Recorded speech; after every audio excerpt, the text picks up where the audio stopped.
Du lytter til Trucked Up. Trucked Up præsenteres i samarbejde med Volvo Trucks og den nye Volvo FH Aero Electric med en rækkevidde på op til 700 km. Elektrisk drift betyder markant mindre støj og bedre arbejdsmiljø for chaufføren. En lastbil, der løfter produktivitet og køreoplevelsen. Rigtig god fornøjelse. Mine damer og herrer, så blev det for alvor sommer, og juli måned er over os. Varmen, den er stadigvæk i studiet, fordi vi optager jo 2 episoder i dag, som vi snakkede lidt om i sidste måned. Og derudover, så kan vi jo lige fortælle lidt om det handlede om i sidste måned, fordi det er jo ikke nogen hemmelighed, at det er Henrik Guldager, der er blevet hængende her i butikken. Og det vi hørte om sidste gang, vi var mange ting omkring, kan man sige, men det var jo sådan lidt forretningen. Altså, hvordan startede det hele? Hvordan har det ændret sig undervejs? Hvad var det for nogle biler, man kørte i dengang? Og så videre. Så vi skal i dag omkring...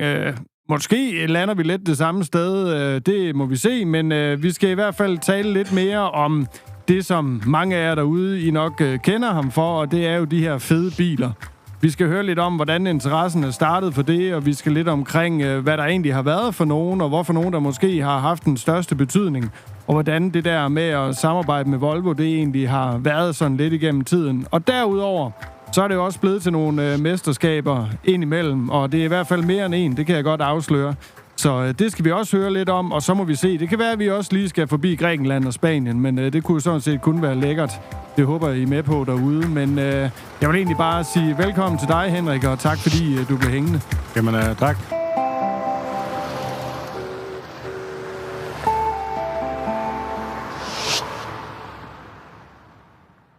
Og som jeg lige lagde ud med, så er der jo rigtig mange derude, der kender dig for de der berømte biler, som du både har haft, og du er stadigvæk i gang med at lave nogle ret fede nogen. Det ved jeg ikke, hvor meget vi kan afsløre i dag, men det kunne godt være, at vi lige skulle høre lidt om det.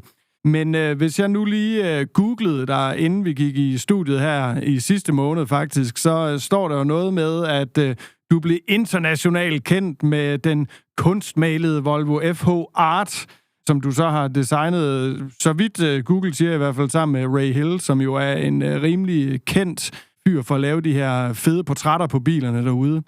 Og måske skal vi bare starte et sted og så sige, den der interesse, vi var lige meget, meget kort omkring det sidste gang, men det der med showbiler og så videre, det var noget, din far han også havde lidt i sig, men vi hørte også om en tur til Odense. Kan du ikke bare fortælle lidt om, hvordan den interesse, den er startet og har udviklet sig undervejs? Jo, men min far havde jo nok ikke showbiler på den måde. Det var bare, at det skulle være rent og pænt, ikke også? Altså, vi kunne jo gå en hel weekend og vaske på sådan en foderbil, den når vi nu kører foder eller kalk.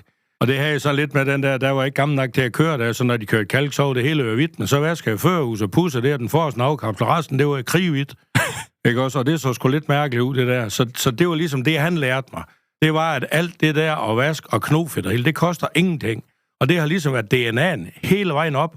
Fordi dengang jeg stod med mit 7. mesterskab, og Aunan, han står oppe i Finland, der står vi deroppe. Og nu ved jeg godt, at jeg hænger ham til tørre. Men der står jeg og siger til ham, fordi der vidste alle med den der lille bil, at han ville komme til at vinde nummer 8. gang, så der ville han være den, der sad på tronen. Mm-hmm. Men som jeg sagde til ham, nu kører du hjem og vasker den bil der, inden du kommer til Sverige. Eller så respekterer jeg dig ikke en skid for, så er jeg stadigvæk den bedste. Og han kommer til Sverige, og han kommer næste dag på, at han skal brokke den engelsk, og siger, at jeg ikke sovet hele natten, der jeg skældte dem ud, fordi han skulle vaske den her bil. Og han vasker ikke bilen, da han kommer til Sverige. Og han vinder hele lortet, og han har vundet 8 gange Nordens mesterskab. Jeg har vundet 7. Men jeg synes jo, det er synd, at DNA'en den forsvinder lidt. For for mig var det jo det der med, at det hele skulle være rent og pænt og flot. For det jeg lærte, det koster ingenting. Det var bare tid. Og tid har vi nok af. Det ved jeg godt, i dag 2026 er tid penge. Men da vi startede sådan en lørdag, vi har jeg gerne givet det, så virkelig godt. Jeg pillede mislingsmænderne af op på taget. Og stod og badede dem ind i min mors håndvask og fik skalu, for det jeg svinte det hele til derinde. De sad med fløjmedrikker. Så gør man fandme tingene rent, man gør. Mm-hmm. Det der nordisk mesterskab, altså kan du ikke fortælle lidt mere om det? Altså sådan konkurrencen og så videre, hvor mange deltagere er der, hvordan foregår det? Jamen, jeg ved ikke, hvornår det startede, men jeg var deroppe første gang i 84. Og der skriver de også så flot i trejlebladet der, at jeg var måske en af dem der kunne træffe og blive dygtig. Og så køber jeg hjem og ændrer lidt på bilen og kommer op i 85, og der vinder jeg faktisk Nordens mesterskab. Og så giver det jo noget startskud på det, så får man jo blod på tanden, og det er jo fedt at stå der, at du kan mærke, at det hele det koger på en, og ens navn bliver råbt op. Og det er jo vildt, at man kan ofre så meget tid og kræfter for at stå de der 10 sekunder, lige ens navn bliver råbt op, fordi den følelse der, hvis ikke man har prøvet, så ved man det ikke, men hvis først man har prøvet det, så er det den, man higer efter igen, og det er utroligt, så langt man vil gå for det. Hvor mange biler er der med, og er det alle mærker, og altså det er vel så kun folk fra Norden, der deltager, eller hvordan? Jamen, det var jo til at starte med, men når det er også blevet, når kommer de i Holland, Belgien, alle vejene fra England. Det er jo helt vildt, altså som de kommer i dag. Bilerne er jo kun blevet flottere og flottere, og det er jo kun et spørgsmål om i dag, hvem der har flest penge, for det er sgu ikke tit idéerne. Det er mange gange penge, fordi jeg har idéerne, jeg har ikke penge. Så derfor kunne jeg godt tænke mig at vinde en lotto-kupon, så jeg kunne vise, hvordan det skulle være, ikke også? Men det er det, der er så sygt i dag, at det er blevet lidt ligesom i Formel 1. Altså, har du penge, så kan du gøre en dygtig hest, men det er jo ikke sikkert, fordi du har den bedste hest, du er den bedste rytter, vel?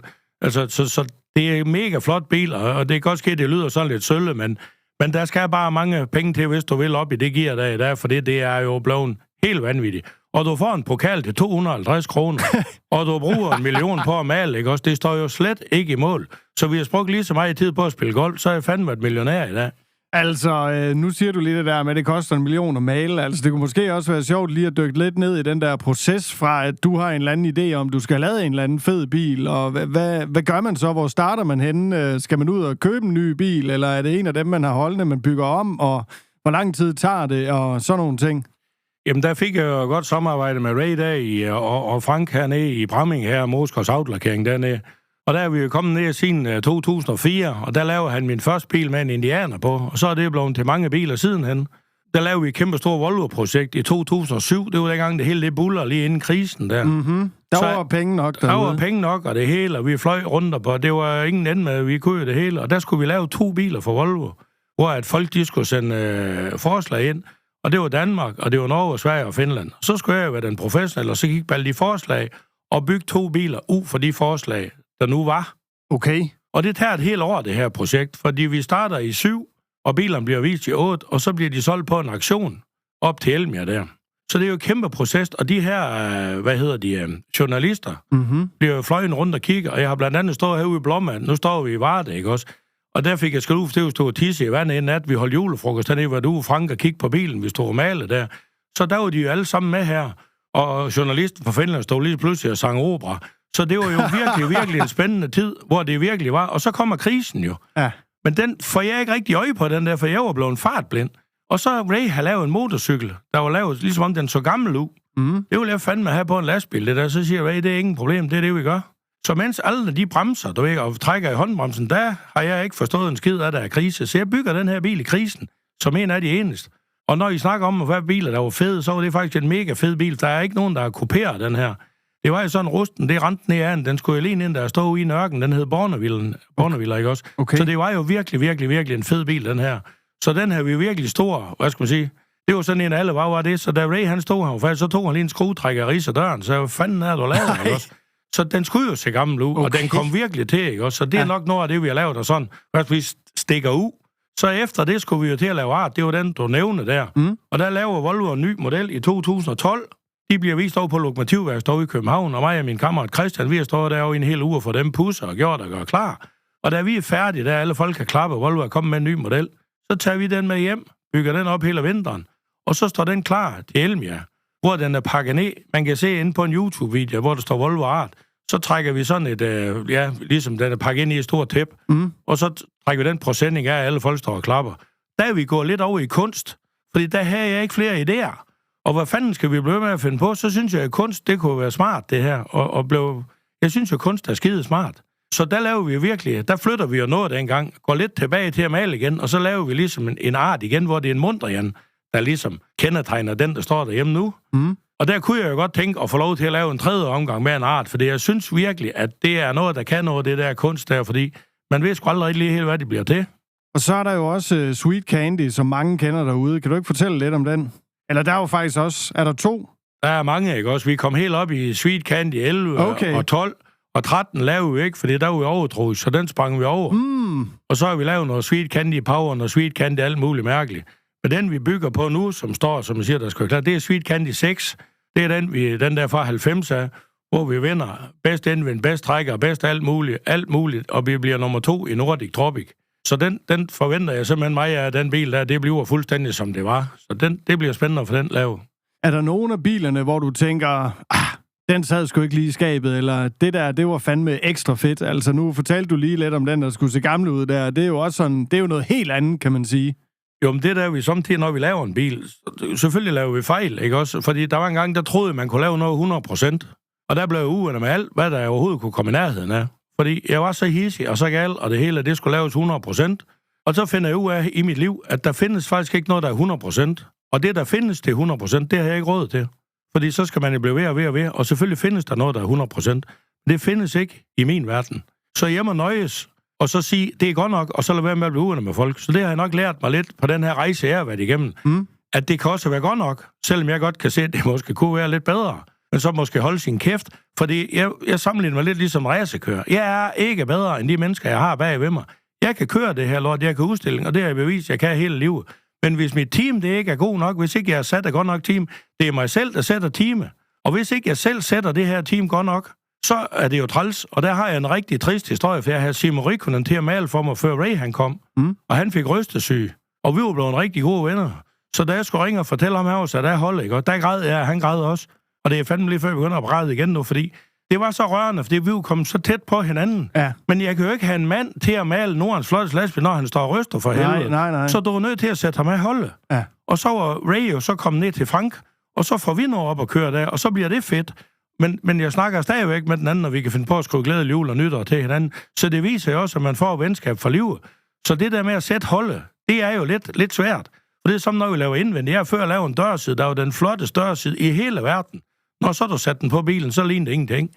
Så går vi ind og laver den om igen. Jamen prøv nu at høre, når vi har brugt så mange timer. Det er lige mig, at den skal laves om. Og det er det der med, om du indrømmer en fejl, og så laver den om, eller siger, det går.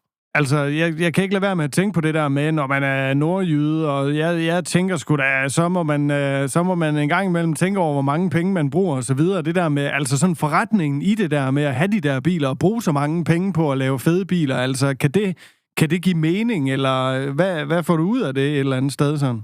Jamen, nu kommer vi fra Nordjylland af, og det har jeg sagt før og siger igen, penge, det snakker vi ikke om deroppe, så det gør vi heller ikke i dag.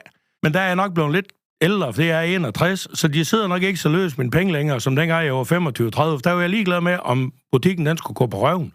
Fordi i 2004, ikke også, der var jeg så ligeglad med penge, fordi Benny Rasmussen over på Sjælland, han lavede en langsnodet Scandia, og der ville han vinde Nordens mesterskab, og det ville jeg sætte mig også. Der var lys læder i hele lort, og det kost alle de penge, vi ejer havde, fordi han skulle bare ikke have lov at vinde. Ja. Det ville jeg ikke gøre i dag. Jeg vil ikke sætte forretningen på højkanten for det her. Men dengang, der er jeg ligesom alle unge mennesker i dag, og jeg kan ikke lade være med at smile, når jeg ser dem. Og de tænker, hvordan kan de her med de her unge, og hvordan bruger de alle de her penge? Jeg var fuldstændig lige sådan i 2004. Jeg skulle bare have en bil, der var flottere end Benny Rasmussen. Og det blev hun. Og så har jeg set en englænder, der har gjort det grimme ved mig. Han piller hjulen af og polerer baghjulen på indvendig side. Så da vi holder op i Sverige til udstilling, så piller jeg simpelthen min hjul af baghjulen og pusser dem på bagvendig. Og der stresser jeg simpelthen René over for Benny Rasmussen og sagde, Gulager, det gjorde du kraftedeme ikke, det der. Så siger jeg, det gjorde jeg bare. Men der stresser jeg ham jo så meget. Og det var lige så meget det der psykologien ind, fordi han havde også en flot bil. Ja. Men han kom aldrig til at vinde, og det er klart, når dommeren de går forbi, det gør jo indtryk, at man piller hjulen af og polerer dem på bagsiden. Så det er jo lige så meget showtime, det her, ikke? Men det har jeg set en englænder gøre. Og han vandt nemlig Nordic Tropic, da han pillede hjulen af, så jeg tænkte, det skal jeg prøve også. Og jeg kun gjorde den en gang. Men det var fordi, jeg skulle banke ham dengang i 2004. Hvordan, når du kommer rundt i nogle af de der biler, altså, kan du, skal komme folk hen og skal have taget billeder af dem, og hvordan, altså, er det et forstyrrende element at køre i så fede biler? Nej, fordi når du har kørt i sådan nogle fine biler altid, så bliver det jo hverdag. Mange vil jo ikke tør at køre i sådan en. De er jo bange for at koble en trailer på og rige skærmen og køre på og det hele. Men jeg tror bare, når du har arbejdet med det her hele dit liv, det vil svare til, at du er en ur med at sidde med Rolex-ur til 2 millioner. Jamen det tænker du heller ikke ved, vel? Det er jo din hverdag. Og vi passer jo på. Vi tænker på en anden måde. Det bilder jeg mig ind, vi gør. Vi havde blandt andet en bil, der holdt på Sjælland i sidste uge, og der kom ind en kunde, og så skulle vi køre igennem noget træer. Og det kan vi ikke. Så siger kunden, jamen hvorfor fanden kommer I så med sådan en bil? Jamen vi vidste ikke, at vi skulle ind igennem de her træer her. Vi skulle aflevere en container, vi ved ikke, at vi skal ned der. Og den nægter vi simpelthen at køre ind, fordi jeg splitter jo ikke min bil af, fordi jeg skal ind igennem de træer. Men der findes jo altid en løsning. Så kommer der en anden, så tager han traileren, kører ned, og vi kommer tilbage, og alle er glade. Så vi passer jo på. Det er ikke sådan, jeg siger til min chauffør, du er nødt til at køre ned igennem de træer der.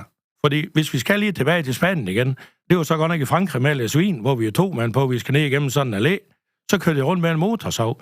Så jeg kravler op på taget, så sidder jeg så og saver mandens allé hele vejen ned igennem, mens den anden han kører frem. Okay. Og der blev jeg bortvist derfra, så jeg tror, han kan huske mig nu nede i Frankrig, for den allé, den skulle ikke klippes. Så jeg måtte ikke komme der sidenhen. Der var så meget ballade over, jeg havde klippet. Vi fik så ikke en regning på, men det var jo helt forfærdeligt. Jeg klippede hans træer. Men jeg synes, at det var det mest naturlige hele verden, når jeg hjalp manden, så jeg kunne komme ind med den her fine lastbil. Hvad er det så for nogle projekter, du har gang i dag? Jamen lige i dag, der er, fordi vi sælger det der truckspoiler. Det er mig, der har forhandlingen. Det er den, har haft i mange år. Og der lavede vi en bil for 10 år siden. Der er de 30-års jubilæum. Og så er fandme gået 10 år mere. Og så siger de, kan du ikke lave en bil mere? Og det er den, vi er ved at lave nu, som kan ses på Elmia nu her, ikke også? Der står den i der stand op, og vi tager den med til Tyskland på IAA-messen også. Det er ligesom det, vi kommer med nu. Og så har vi så den gamle, vi er ved at lave der til Herning. Den gerne skulle færdig der. Mm-hmm. Og så har vi nogle andre spændende projekter. Det ved jeg ikke, om det hele lige bliver til noget. Dem tror jeg, vi holder lidt for os selv. Men jeg forventer, at næste år bliver et spændende år, fordi Volvo bliver 100 år, ikke også? Så jeg tror at vi skal have en ny skjort næste år, ikke også?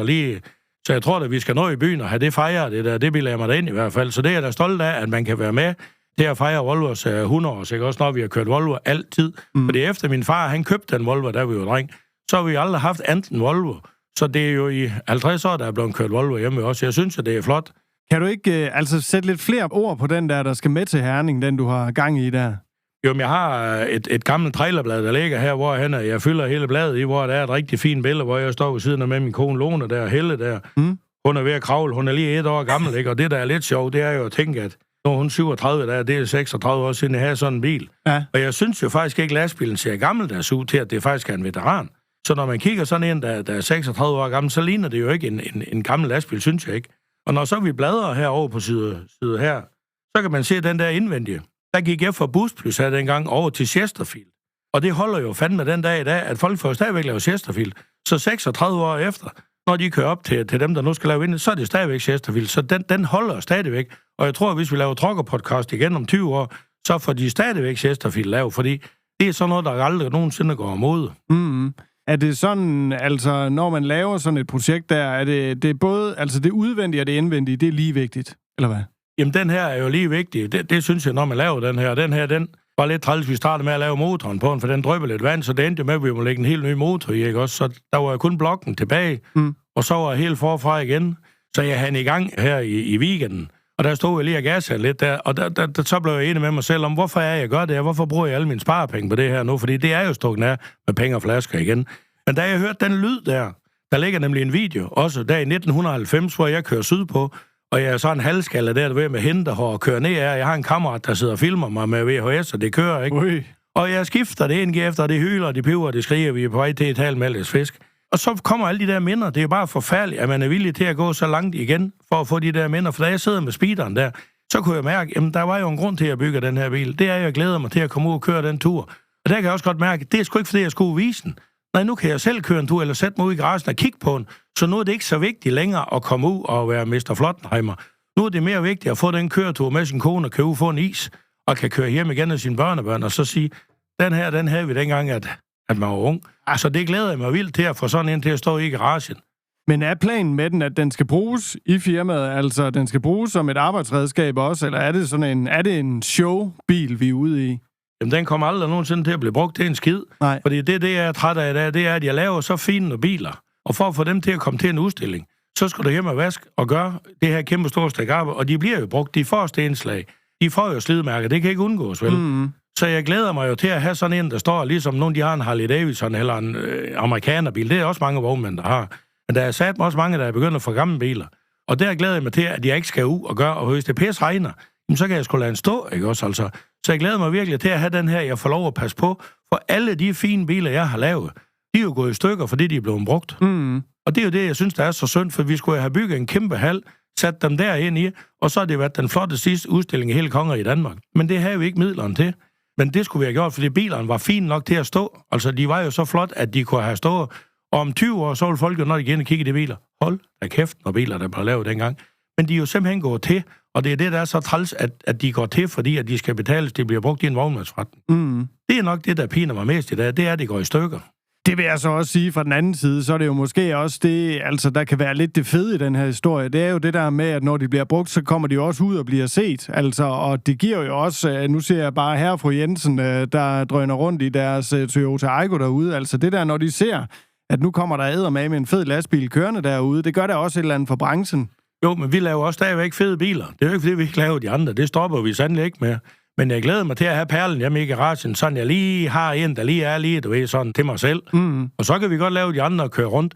Men den der, det er den, der skal stå i garagen, som jeg ligesom bliver mit eftermæl. Det er den, der kommer til at stå der. Så den håber jeg, den kommer til at stå der altid. Der er sikkert også en masse begrænsninger på, og nye regler og alt muligt bøvl, hvis man skal have den ud at køre, eller man skal have den ind og køre i en af de større byer, eller sådan noget, kunne jeg forestille mig. Jamen, det tror jeg, der er. Men det, der er med sådan en bil, det er, når det er en veteranbil, så må du have lov at købe en ismand i weekenden, så er det ikke køre hviletid. Nej. Så kan du jo godt lige køre den søndagstur, uden at det ødelægger noget af. Og jeg mener jo heller ikke, at jeg er mere træt, for det er jo, du at købe en is og køre 20 kilometer vel til isbutikken og hjem igen. Så mener jeg stadigvæk godt, at jeg kører mandag morgen.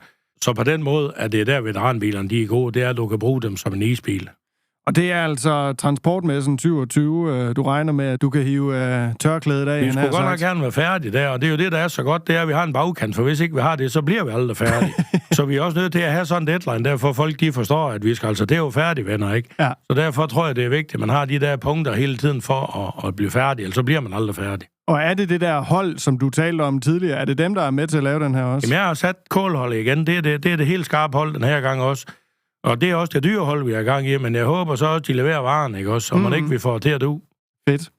Jeg tænker noget af det, vi måske også lige skal vende og dreje. Det var sådan, nu har vi jo talt meget om Volvo og alt det der, og de fleste derude, de ved jo godt, at det er Volvo, du kører i, men sådan måske prøv lige at sætte et par ord på det der samarbejde, du ligesom har haft med Volvo igennem mange år.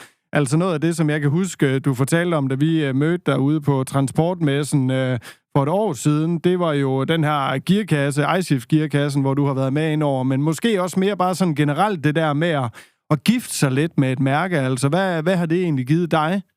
Jeg synes jo, det er fedt, at man har... Jeg ved godt, der kommer også nye folk der, men der er også nogen, der har været der i mange, mange år. Jeg kan godt lide det der tryk der, når man kommer ind på værkstedet, og man er kendt, og man gør... Nu ved jeg godt, der er kommet en ny generation deroppe igen, og hvem fanden er Henrik? Nu skal de lige der finde ud af det, ikke? Og så får vi fundet ud af det, men jeg synes jo, der er en vis tryghed i.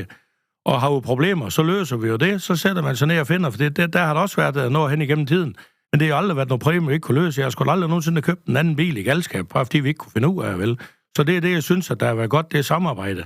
De nye biler i dag, de går jo ikke i stykker. Altså, det er sådan noget gammelt noget, det der, de gik i stykker. De biler går ikke i stykker i dag. Det gør de ikke. Det er også derfor, jeg synes, at den rejse, man har været på, det der, vi har været i den hemmelige afdeling, som vi kalder den, hvor vi var med til at udvikle biler og det hele. Jeg synes, at det hænger meget sammen, det her, ikke også? Og så bliver vi jo lidt sådan en klump og hænger sammen. Så jeg synes, at det er en fed rejse, den der. Så det er også de mennesker, der ligesom er med omkring det, der gør det fedt? Det er jo også et team, ikke også? Ja. Og du ligesom er med i det der og beslutningstager det hele, når du får lov at komme med ind der. Og kan du være med til at påvirke, hvordan en ny bil, den skal laves og det hele. Og det mener jeg har været med til forud, hvor man ligesom mere var med til, hvordan de skulle være indvendige ting og sager. Det tror jeg måske mere i dag, det er noget, der foregår på computer og ting og sager. Men i gamle dage, der var vi jo meget mere ind over, fordi der havde man ikke alt det, du kunne simulere, du kunne tegne og du kunne gøre. Så der var det jo mere os, der fik lov til at være med til i hvert fald at komme med os mening. Det var ikke sikkert, at vi fik lov at bestemme, men vi fik i hvert fald lov til at sige, hvad vi gerne ville. Du fortalte også, inden vi gik i studiet, det der med, at nu skulle du have lavet en gul bil, og det var sådan lidt en udfordring, fordi Volvo, de har simpelthen ikke en gul farve. Jamen, den der, vi har med i Herning i sidste år, ikke også? Den grønne der, den skulle være gul. Det kunne vi så ikke nå, for det er lige pludselig over, der er Herning, og der blev deadline og det hele. Så kunne vi ikke få en gul. Så har vi brugt et helt år på at kæmpe med, at vi vil have en gul, og det er fordi, den skal være metalgul. Du kan få alle de gule biler, du vil, Volvo. Du kan ikke få en metalgul, den findes ikke. Og jeg var igen på fabrikken her den anden dag, og jeg tror, der var 1000 farver, vi kan få. Du kan ikke få en metalgul. Og det går jeg og griner lidt af, at man ikke kan lave den her forbandede gul der. Og så er jeg alligevel blevet så galt på det hele, og så har jeg fundet lidt sparepenge, og så laver vi fandme den gule bil, for nu skal vi altså have den gule bil. Fordi gul, det er en glad farve, og du bliver sgu glad i lov af at kigge på en gul bil. Altså, det er virkelig flot, for den første gul, vi havde, det var Piraten. Der har vi også en sjov historie om. Og der mente de faktisk, at jeg skulle i fængsel. Fordi det var i 2006, og det må jo så være 20 år siden.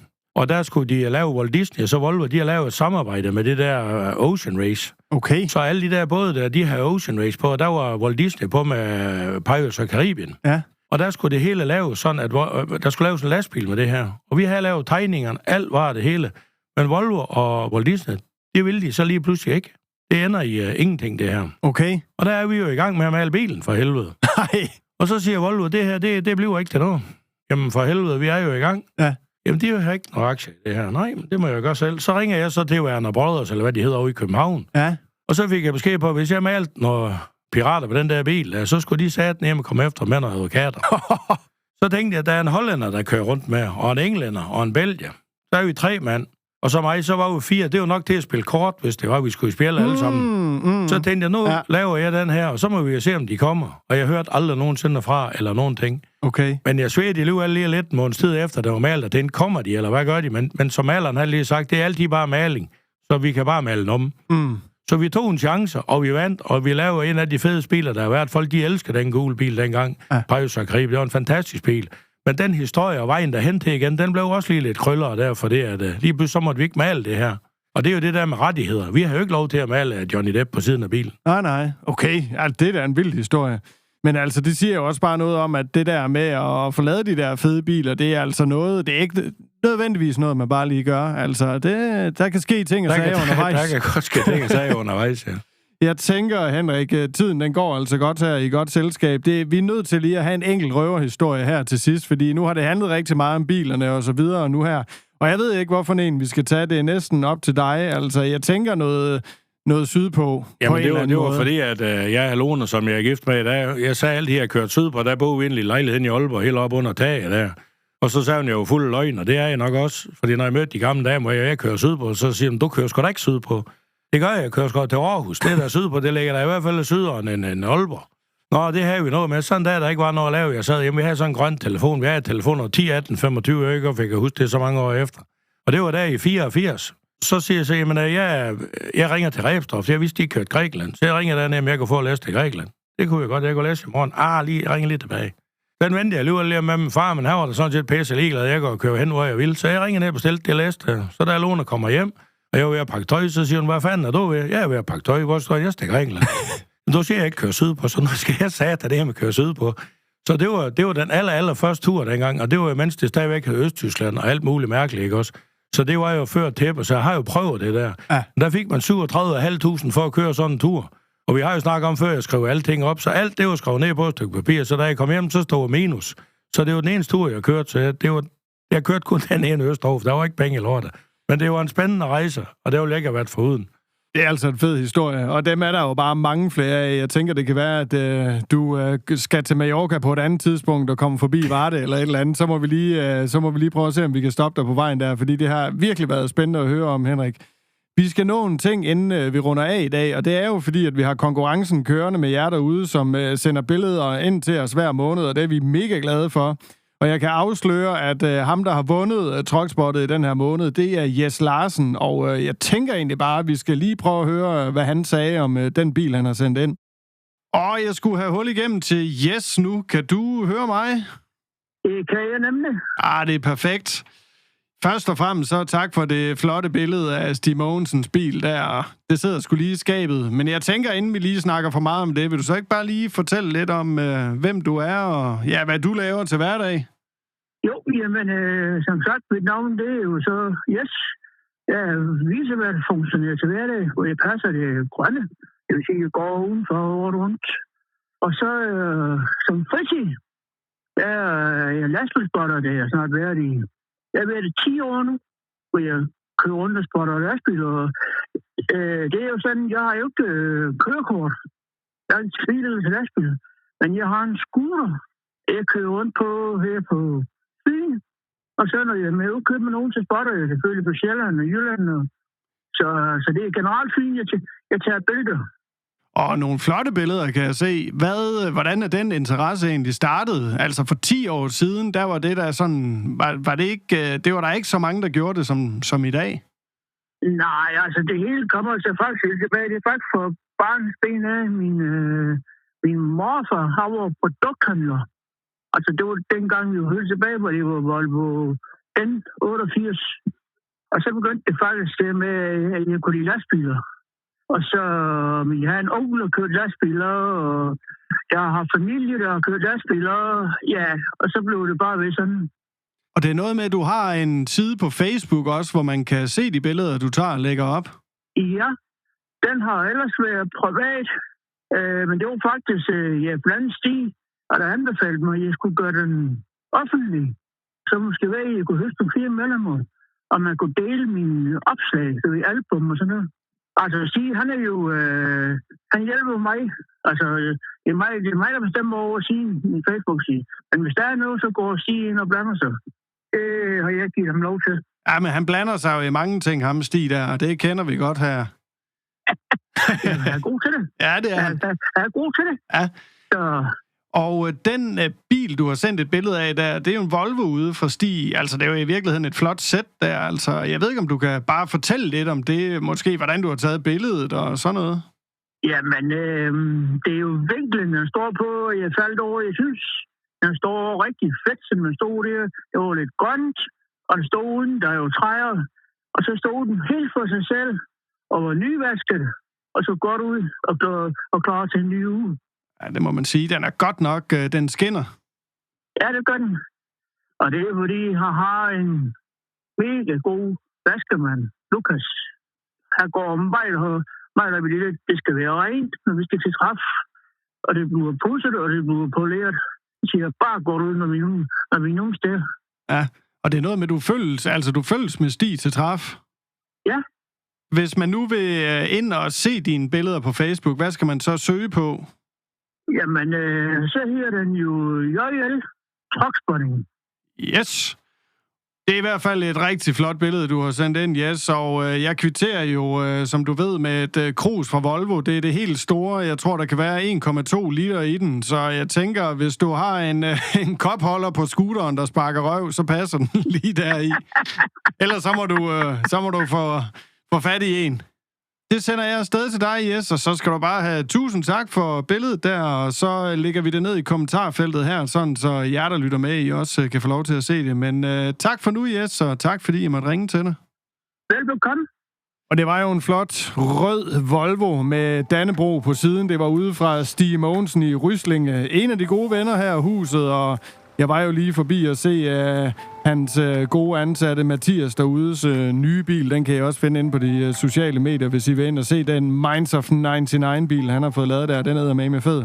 Men Henrik, vi skal altså have rundet af, og det har været 2 spændende måneder, det her. Jeg tror, det var godt, vi ikke havde Diana med, fordi der har ikke været meget tid til overs her. Det har været rigtig spændende at høre historien, og man kan bare høre, der er mange flere gode i ærmet der, men jeg tror heller ikke, vi kan holde til med i dag, fordi det er jo fandme 35 grader herinde. Hvad siger du til det? Jamen, der er meget varmt. Jeg plejer at sige, at man skal ikke putte penge i mig, for det så begynder jeg at snakke, ikke også? Så du har nok puttet for mange penge i mig i dag her, så siger du har puttet en 5'er i. Jeg tror, du fik for en 20'er her, ja, så det tror er jeg også. Det er ligesom sådan en anden spilautomat, men 1000 tak for det, jeg må komme forbi. Tak fordi du lyttede til Trucked Up. Vi håber, du vil følge os på din favorit streamingtjeneste. Trucked Up blev præsenteret i samarbejde med Volvo Trucks og den nye Volvo FH Aero Electric med en rækkevidde på op til 700 km. Elektrisk drift betyder markant mindre støj og bedre arbejdsmiljø for chaufføren. En lastbil, der løfter produktivitet og køreoplevelsen.